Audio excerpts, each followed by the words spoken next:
Welcome back to Crazy Bill's Garage.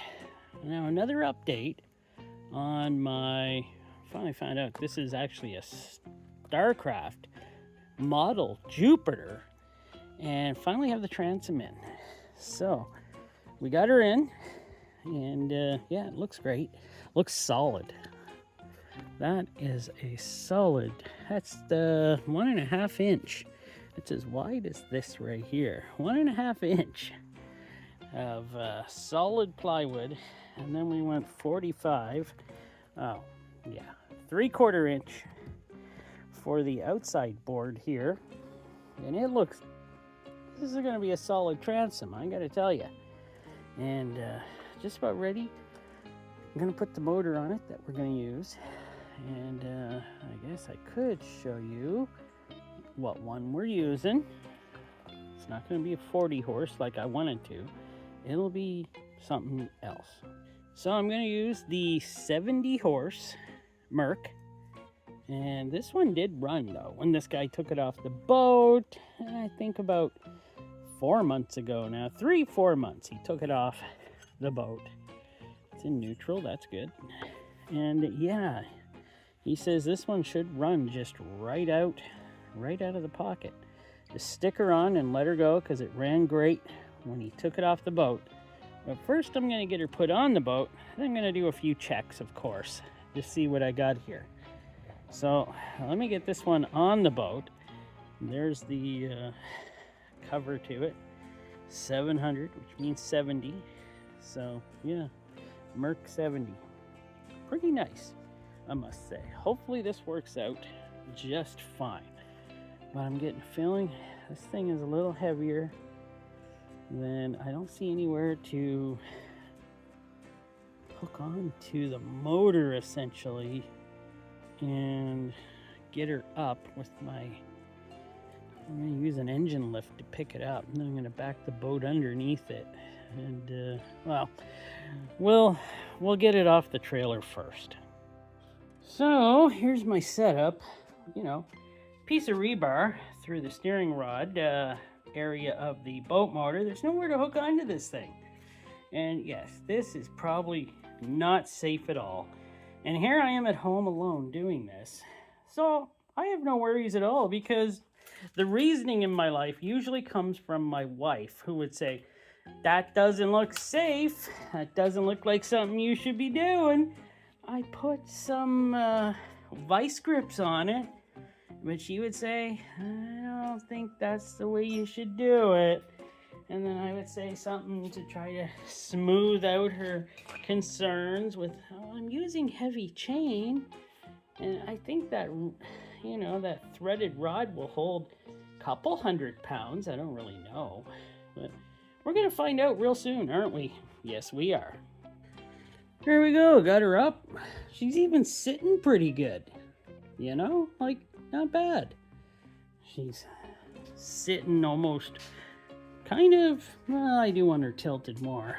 I think I'll attach something up here to pull her up more when I put her on the boat, which is coming really soon, by the way. Like in the next couple of minutes. I'll get this thing out of here and get the boat in here and drop it on the boat. I see a problem though.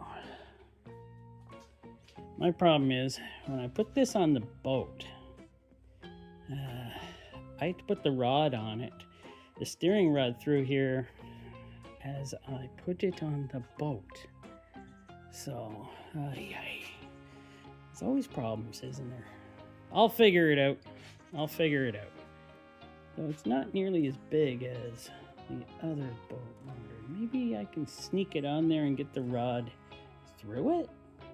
I don't know. I'll have to see what I do. So there we are. Okay, I am just about ready to put it on. Got the boat out here. Yeah. This is like a historic event. I'm not cleaning this thing. Grime is good for these things. At least that's what I say. And it's pretty clean up here. It's clean where it has to be. So let me get this in some sort of position and I'll slide it on. one thing I never checked to see if this here is, I better get a measuring tape. So maybe going with the 3/4 inch plywood here on the back, maybe that wasn't a great idea. We are right at the threshold of thickness. It is just slightly bigger. Actually, no, the boat motor is slightly bigger than the opening. Well, let's see what happens. So look at that. We got the Merc on the boat. That's nice. Next though, I gotta pull the steering back so I can run her through the steering apparatus here. So it's easy, I can just pull her back and then we'll get her in. And yeah, wow. This thing sure is heavy to pick up. I don't think these helping lift cylinders are doing anything. So, isn't that great? I'll deal with it. Also, next I will check also the lower end fluid to see if that's any good. I will try to definitely get it going, started in the next couple of days. I'll probably film that because you'd probably like to see that, wouldn't you? But it's kind of nice. Got her on.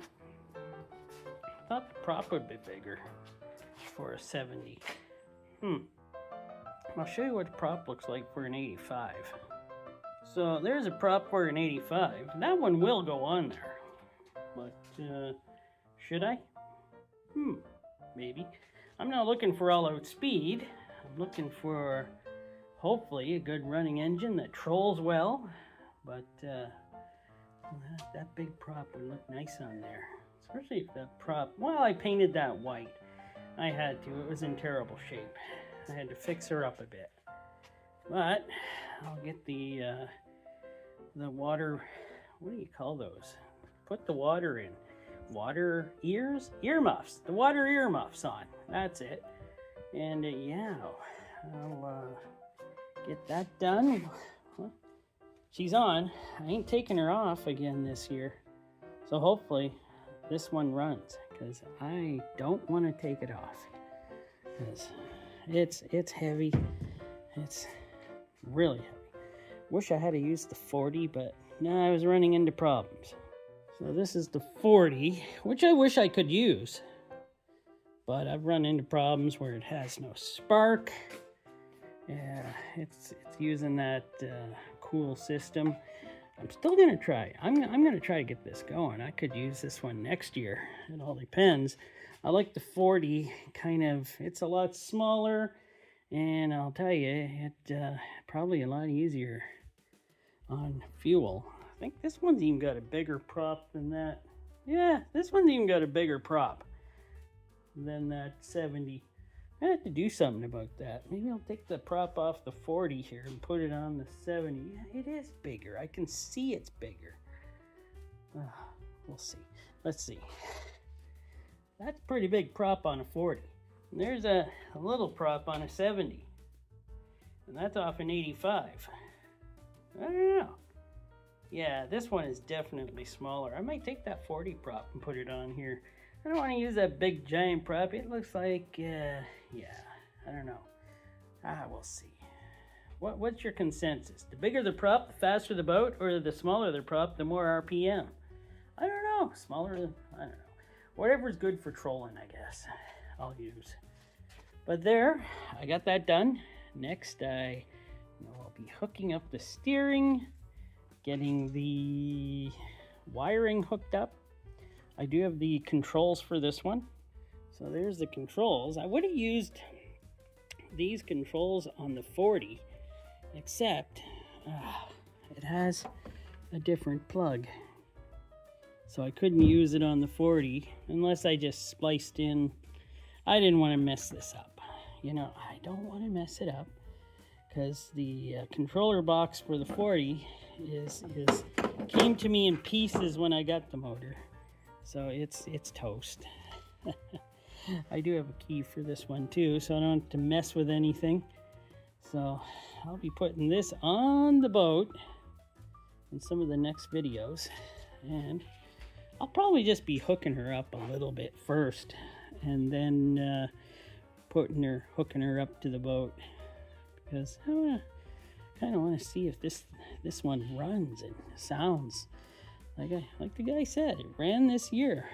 It ran in the spring, and then he decided he didn't want to use it anymore on his what was it? It was a pontoon boat, and he got 150 or something, or 115 on his pontoon boat. So yeah, I understand. Oh, I'm missing a piece right here. Dang. Oh, it's gonna let water in. Maybe I'll make something there. Maybe. Darn, didn't know I was missing a piece. Oh well. Well, I'm done for now. Now I gotta do an oil change on my car. And yeah, that oil filter you'll be able to see this Friday. Hopefully it looks okay. I don't know. I'll see. It's got I'm gonna change it on my Pontiac G6, which I'm driving right now, and I'll bring it to you on Friday. Yeah, I put 6,000 kilometers on that. I shouldn't have went so long, but I wasn't driving the car for 8 months, and I just started driving it again. That's the way it goes, isn't it?